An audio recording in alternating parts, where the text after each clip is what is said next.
3장 조합 논리 회로의 이해에 대해서 보도록 하겠습니다. 3장의 목차는 논리 게이트 회로의 이해, 기본 게이트의 이해 및 활용과 기본 게이트를 이용한 부울식의 구현, 그 다음에 3.2절은 트랜지스터 회로의 이해, 반도체의 극성과 모스펫 소개, CMOS 논리 회로에 대해서 볼 것이고요. 3.3절은 논리식과 논리 회로의 변환, 부울식의 논리 회로 구현과 논리 회로의 부울식 표현 방법에 대해서 학습을 합니다. 3.4절은 타이밍 특성으로 입출력 파형과 팬인 및 팬아웃에 대해서 학습하도록 하겠습니다. 3장의 학습 목표는 기본 게이트의 종류를 알고 논리 동작을 이해하는 것입니다. 트랜지스터의 동작 원리를 이해하고 이를 바탕으로 스위치 레벨의 CMOS 게이트 회로를 설계할 수 있다. 논리식과 논리 회로의 관계를 이해하고 상호 변환할 수 있다. 스위치 레벨 설계를 바탕으로 타이밍의 특성을 이해한다.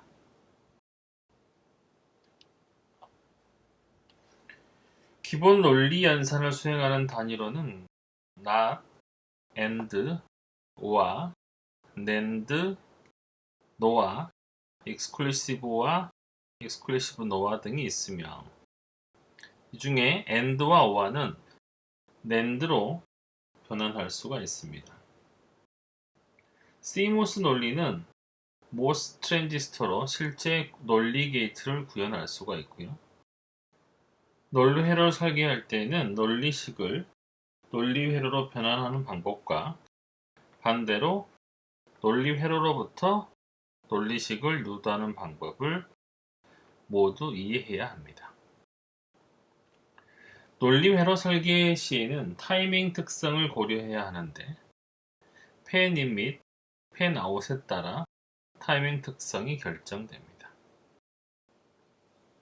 팬인 및 팬아웃은 게이트 지연을 일으키나 다단 게이트 설계를 통해서 속도를 개선할 수가 있습니다.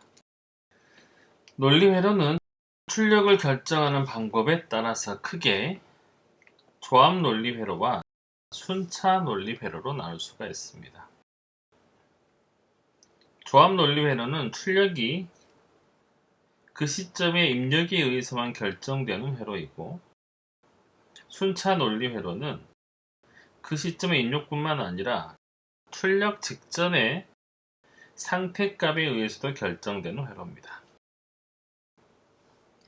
따라서 순차 논리 회로의 내부에는 데이터를 저장할 수 있는 장치로 메모리나 플립플롭, 레치 등과 같은 장치가 포함되어 있습니다.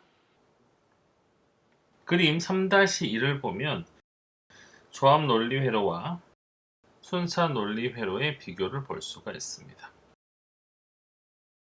특정한 입력 X에 대해서 AND, OR와 NOT으로 단순하게 구성된 출력의 결과를 만들어내는 회로를 조합 논리 회로라고 하고요.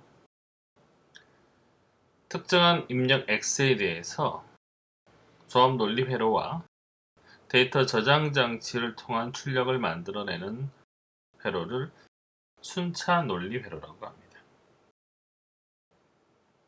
이 장에서는 다양한 게이트로 구성되는 조합 논리 회로를 학습합니다. 조합 논리 회로는 실제 트랜지스터로 구현될 때 물리적인 특징을 고려해서 게이트를 조합합니다. 특히 논리 게이트를 구성하는 모스 전개 효과 트랜지스터의 원리를 알면 CMOS 디지털 게이트를 자유롭게 설계할 수가 있습니다. 또한 시간 지연에 관여하는 매개 변수인 트랜지스터의 턴온 저항을 구하면 팬인과 팬아웃 특성을 이해하고 이에 따른 타이밍 해석을 수행해서 빠른 속도의 논리 회로를 설계할 수 있습니다. 논리 회로를 설계할 때는 논리 검증과 타이밍 검증이 병행됩니다.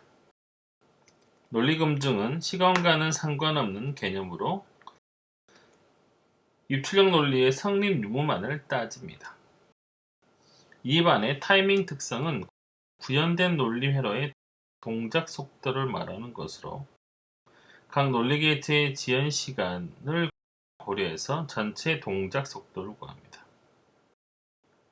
적절한 디지털 회로를 구현하기 위해서는 부분 회로 간의 속도 매칭뿐만 아니라 팬인과 팬아웃을 적절히 고려해야 합니다.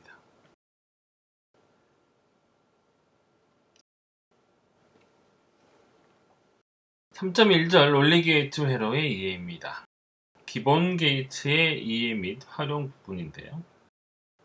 이 절에서는 2장에서 학습한 이진 논리식인 부울식을 논리 회로로 변환하는 방법을 학습합니다.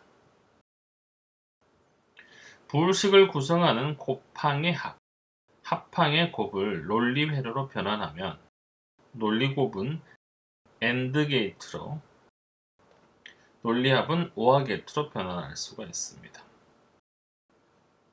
신호의 반전을 구현하는 NOT 게이트까지 포함해서 AND, OR, NOT이 논리 회로를 구성하는 가장 기본적인 게이트라 할 수 있습니다.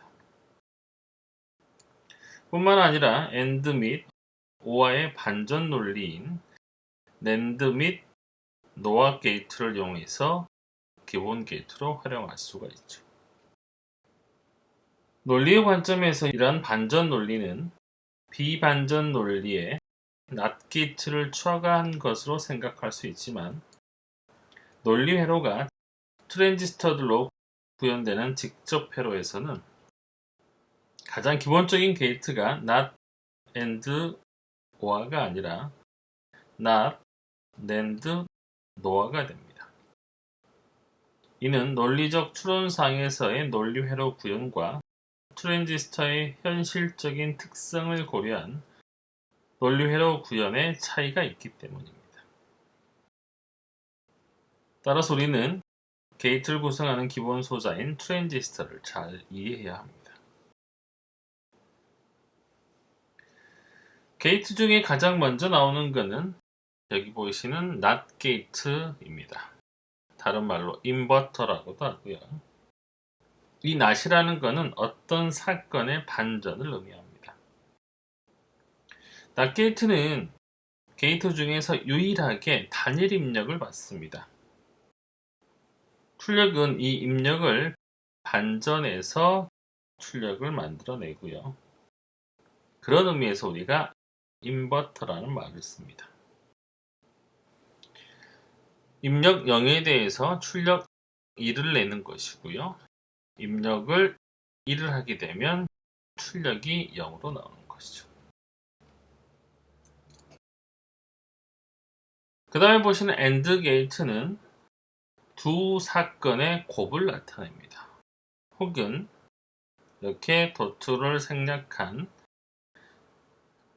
곱항으로 표현할 수가 있습니다. 따라서 두 입력이 동시에 1로 활성화되는 경우에만 출력이 1로 나오는 것이고요. 나머지 경우에는 전부 다 0을 출력하게 됩니다. 즉 입력에 하나라도 0이 있으면 출력은 0이 된다는 것을 의미합니다. 이 그림은 AND 게이트의 심볼과 진리표를 나타내고 있습니다. OR는 두 사건의 합을 의미하며 논리 합이라고도 합니다. 즉, 두 입력 중에 하나라도 1이 있으면 그 출력은 1로 활성화가 되는 동작을 수행하는 게이트입니다.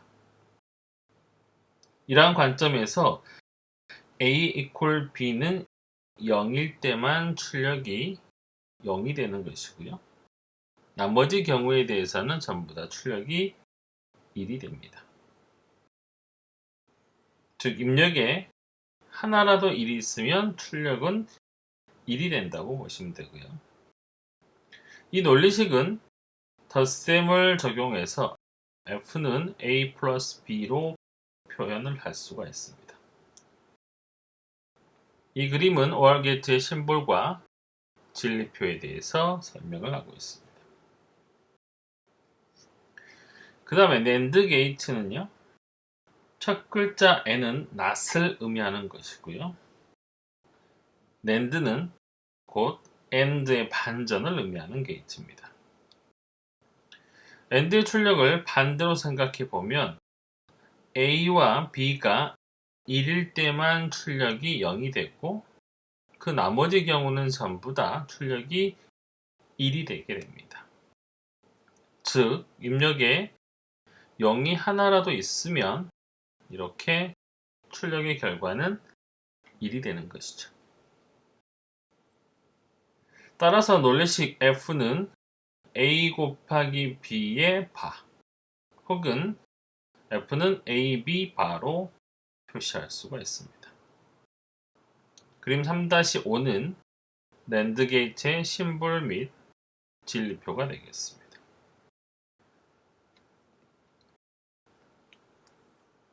노아 게이트는 NAND와 마찬가지로 앞글자 N은 not을 의미하므로 노아는 OR의 반전을 의미하는 게이트입니다.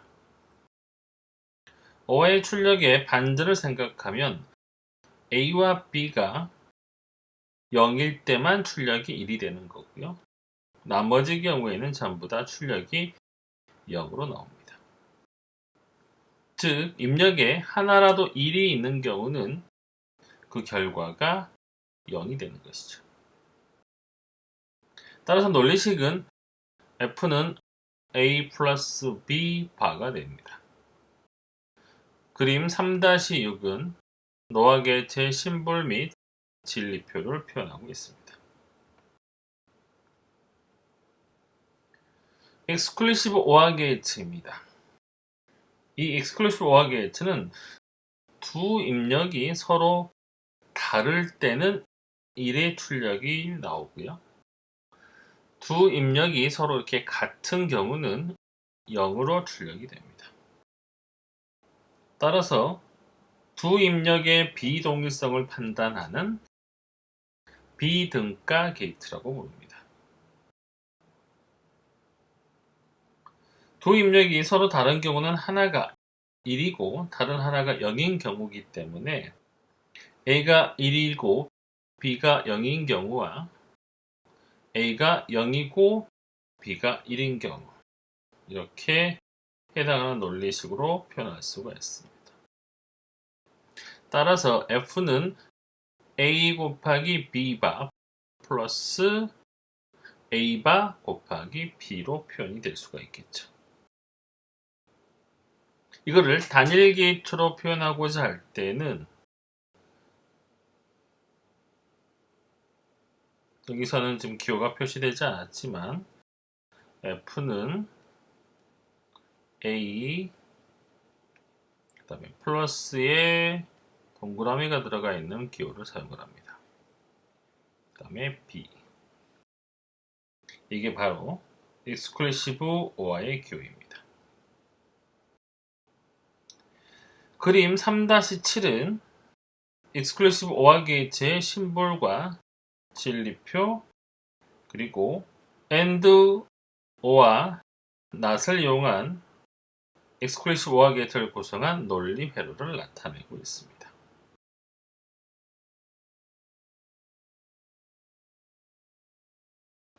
exclusive NOR 게이트는 두 입력이 같을 때만 1을 출력하는 결과를 내기 때문에 두 입력의 동일성 여부를 판단하는 등가 게이트라고 합니다.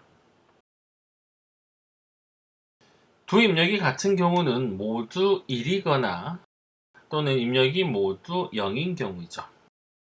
따라서 A도 1, B도 1인 경우는 출력이 1이고요. A가 0, B도 0인 경우에 출력이 다시 1이 나옵니다. 따라서 이거를 함수로 표현해 보면 F는 A 곱하기 B 플러스 A바 곱하기 B바로 표현할 수 있습니다. 단일 기호로는 이렇게 표현할 수도 있고요. 그림 3-8은 exclusive 노아 게이트의 심볼과 진리표, 그 다음에 AND와 NOT을 이용한 exclusive 노아 게이트를 구성한 논리 회로를 나타내고 있습니다. 자, 또 다른 관점에서 보면 exclusive no와 출력은 exclusive o와 출력의 반전이라고 볼 수 있습니다. 따라서 이 기호는 이런 식으로 표현이 가능하죠.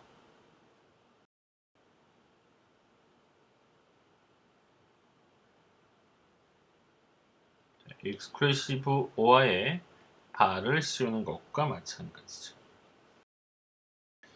이렇게 되면 출력에 추가 NOT 게이트를 연결해야 되기 때문에 그만큼 입력이 출력되기까지 추가적인 지연 시간을 발생할 수 있습니다. 그러므로 exclusive o와 출력 반전은 일반적으로 고려하지 않는 방법입니다.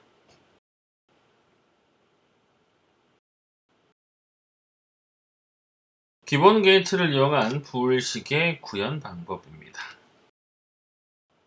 자, 예를 들어 곱해합으로 표현하는 부울식 F는 A 곱하기 B바 곱하기 C 플러스 A바 곱하기 B를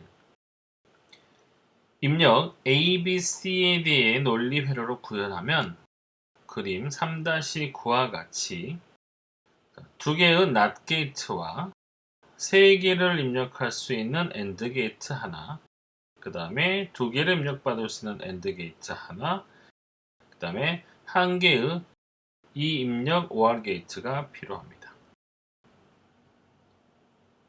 한편 합의 곱으로 표현되는 부울식 F는 A 플러스 B바 곱하기 A바 플러스 C를 A, B, C에 대한 논리 회로로 구현하게 되면 그림 3-10과 같이 두 개의 NOT 게이트와 두 개의 입력 OR 게이트, 그 다음에 한 개의 이 입력 AND 게이트가 필요합니다. 이러한 간단한 고찰을 통해서 부울식을 논리식으로 구현할 때는 AND, O와 NOT 게이트만 있으면 모든 논리 회로를 구현할 수 있다는 것을 알 수가 있고요. 따라서 이 세 개의 AND, O와 NOT 게이트가 기본 게이트가 됨을 알 수가 있습니다.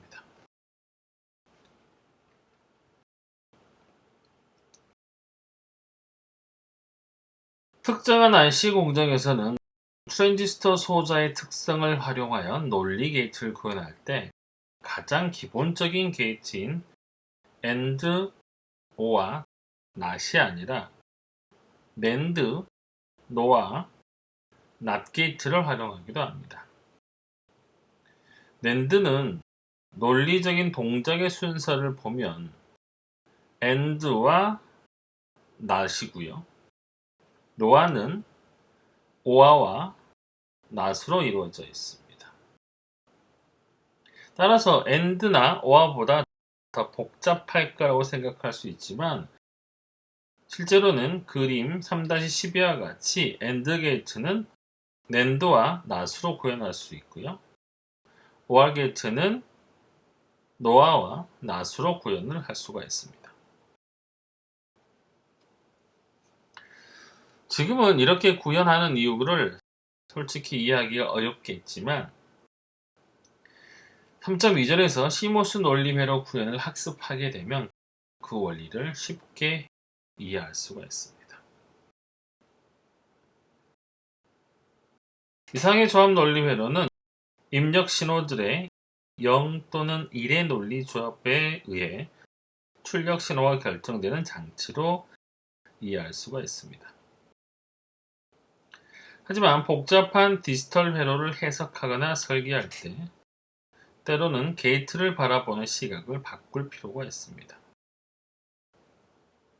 게이트를 신호의 흐름을 제어하는 스위치의 관점으로 볼 수가 있는 것이죠. 이를 신호 게이팅이라고 하고요. 5장에서 다루게 됩니다.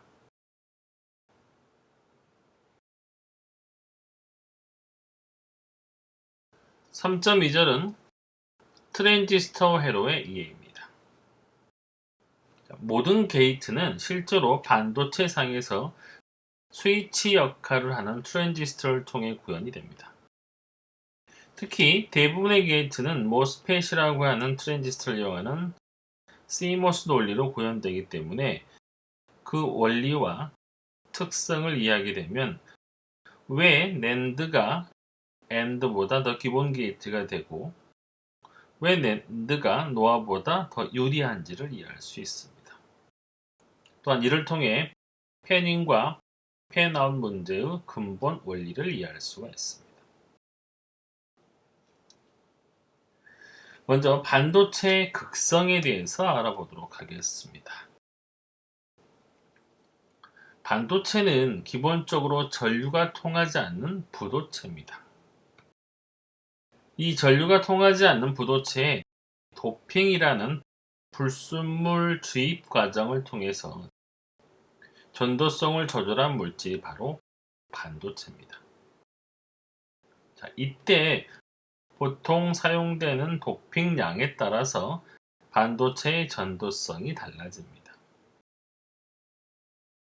그림 3-13은 우리가 가장 많이 쓰는 실리콘 반도체, 그러니까 규소를 사용한 반도체의 간단한 격자 모델을 보여주고 있습니다. 본 모델에서는 최외곽 전자를 8로 표현하고 있습니다.